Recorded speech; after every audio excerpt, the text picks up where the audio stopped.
berhentilah bermain politik dan membuat keputusan-keputusan cakap tak serupa bikin. Misalnya tiba-tiba ada dasar menteri-menteri boleh lantik anak beranak sebagai pegawai, walaupun tidak mengambil gaji.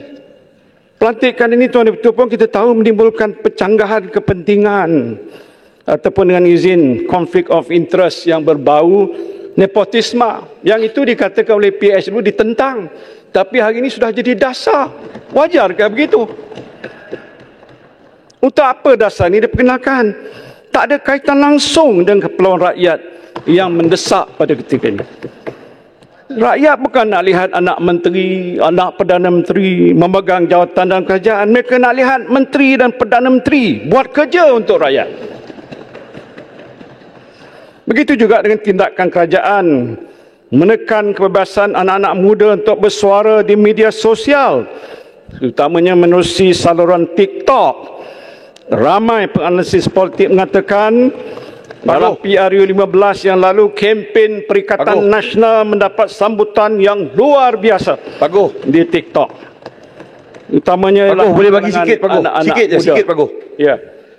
Terima kasih Yang di-Pertua, terima kasih Yang Muhammad Paguh. Betul, saya rasa nak kritik ni Paguh, tak ada masalah. Kritiklah, hentamlah, bantailah, tak ada masalah. Kita boleh terima.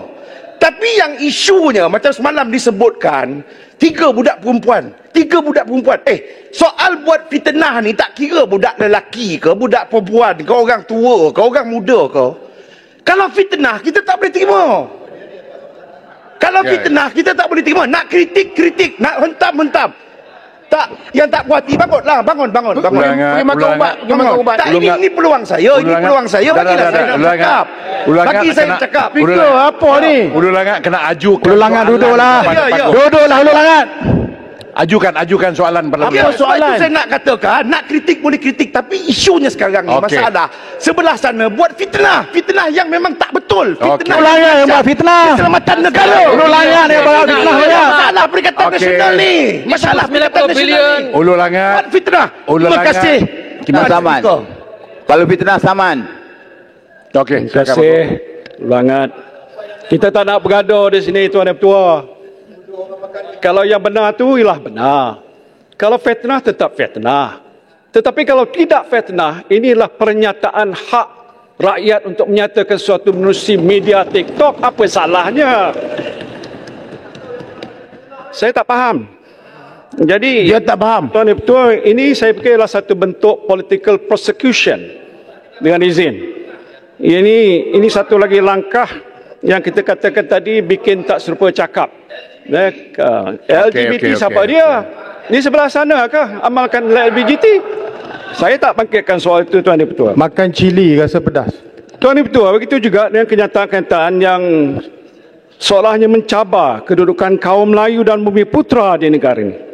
Kononnya Perkhidmatan Awam di negara ini didominasi oleh kaum Melayu dan atas nama reformasi, dominasi ini mesti dirombak. Hormatlah sikit perasaan penjawat awam. Yang berhormat sana dalam kerajaan, kalau menyentuh perasaan penjawat awam, kalau mereka tak nak bekerja, apa jadinya kita? Tuan Ketua, saya perhatikan kepimpinan kerajaan hari ini. Kota Baru belakang.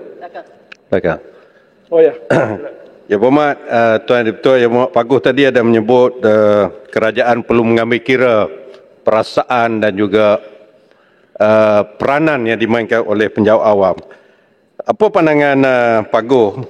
Kita dipahamkan bahawa selepas kerajaan ini mengambil alih pentadbiran negara, seramai sekitar 20 orang ketua-ketua jabatan yang terdiri daripada KSU dan sebagainya yang masih lagi diletakkan di dalam pool di JPA. Apa pandangan Paguh? Saya fikir tak wajar, Tuan Ketua. Saya ingat masa saya di sebelah sana dengan PH pun dulu. 8 menteri nak tukar ketua setiausaha kementerian. Kementerian saya tak tukar. Pasal pejabat awam ni ialah pejabat awam yang bersikap profesional. Kenapa kita nak tukar mereka?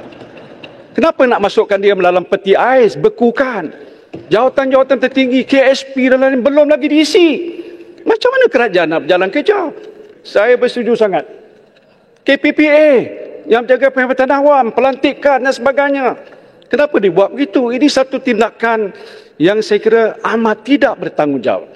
Saya bukan bercakap sebagai pembangkang, sebagai pengalaman sebagai Perdana Menteri. Saya kata ini langkah yang tidak adil. Sebagai penjawat awam, ada proses dan prosedur mereka. Kalau mereka melakukan kesalahan, mereka boleh dihadapkan ke muka jawatan kuasa disiplin. Ambil tindakan yang bukan dibekukan dan tak diisi. Jadi yang berhormat jadi menteri-menteri ini siapa yang bantu? Takkan anak sendiri duduk dalam pejabat nak tolong bantu? Apa pengalaman dia? Tak tahu apa-apa pun. Minta maaf. Tuan Ketua. Tuan Ketua. Pagu, boleh minta laluan, Pagu. Kota Melaka. Masa tinggal 2 minit, Tuan Ketua. Saya ada sikit Pagu. lagi. Boleh nak minta Minta maaf, saya Pagu, biarkan Pagu. dulu. minta lagi. penerangan sikit, Pagu. Jadi penting, Pagu tak bagi. Pagu Bagaimana tak bagi. dengan bagi, kontrak yang diberikan kepada anak menantu? Boleh jawab. Kota Melaka. Kontrak yang diberikan kepada anak menantu. Boleh itu jawab. adalah suatu Boleh fitnah jawab. dan pembohongan.